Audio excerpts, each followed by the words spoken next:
My wife was told her biological father was dead and he wasn't. 6 weeks before our wedding, my wife was told something that quietly rewrote her entire childhood. The man she had grown up calling her dad wasn't her biological father. He had adopted her when she was a baby, and the man who was her biological father had supposedly died years earlier. There were a lot of tears that day.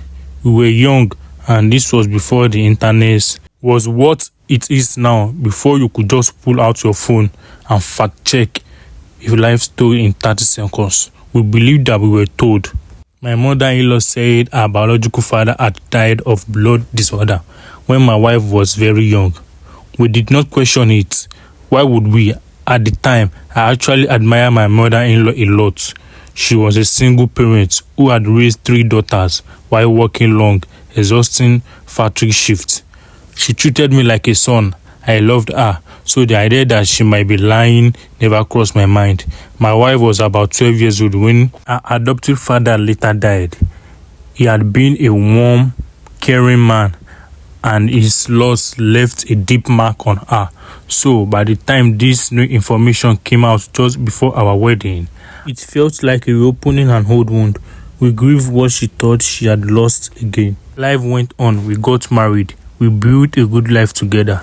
We had 2 kids, and they grew up into wonderful people with families of their own. On the surface, everything was fine, but every now and then, the question would come back.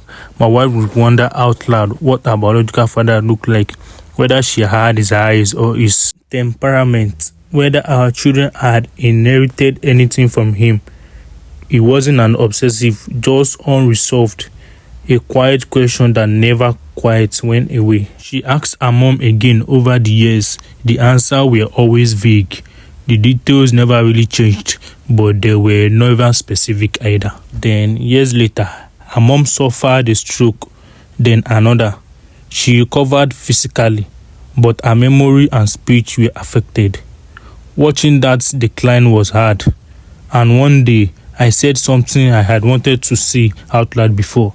I told my wife that if she wanted real answer about her biological father, this might be the last chance to get them. Time wasn't on anyone's side anymore, so she asked again and again. The answers were vague. At one point, I genuinely asked 2 very simple questions. Did you go to his funeral, and where did the funeral take place? The answer were no, she didn't go, and she didn't know where it was held. Those answers lodged themselves in my mind in a way I couldn't shake. I didn't say anything at first. I didn't want to create doubts where there might be none, but later, driving home, I asked my wife a hypothetical question.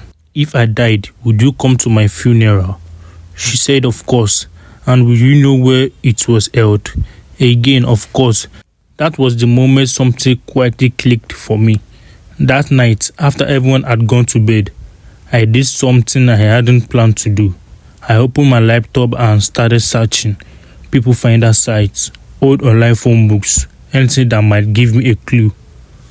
The surname was unusual, which helped. After a couple of days of dead ends, I tried a genealogy site.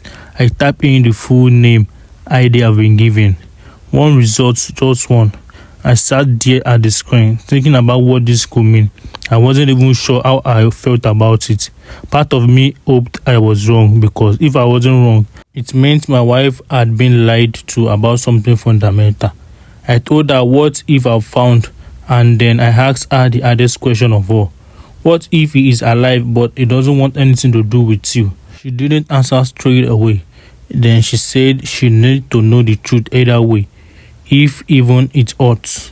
So I reached out to the person who had created that family tree. It turned out to be his niece. She asked a few questions, my wife's date of birth, her middle name, her mother's name, and I answered them all. The next morning, she wrote back, he is alive and he would love to speak to his daughter.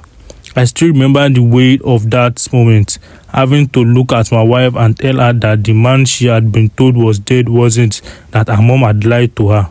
She broke down. I did too, if I am honest, not just because of the shock, but because of all the lost years that suddenly rushed into the room with us. She couldn't bring herself to make the call, so I did. A woman answered.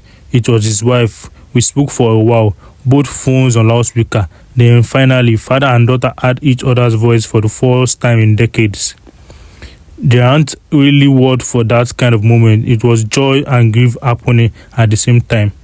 The sound of two people meeting across a lifetime that had been stolen from them. They met in person not long after. There were tears all around. He met his grandchildren. We spent a long weekend together. You could feel the time they were trying to compress into a few days. Stories, question, laughter, regret, relief. He wasn't in a great health, and 18 months later, he passed away from cancer. Before he died, we learned something else. He had tried to find his daughter years earlier. He went to a solicitor and asked what he could do. He was told in no uncertain terms that because he and my wife's mother had never been married, he had no real rights. That's the best thing he could do, was forget about her and move on with his life. He didn't want to accept that. He tried to track down a birth certificate later on, but by then it listed her as adopted. Without a son named to go on, he lost the trial. Two people who wanted to find each other, kept apart by lies, paperwork, and the limit of the system at the time. My wife found some peace in knowing fully where she came from, but she never really forgave her mother for that lie. I don't know if I would either. If you watch this video to the end, kindly subscribe, like, share, and comment. Thank you.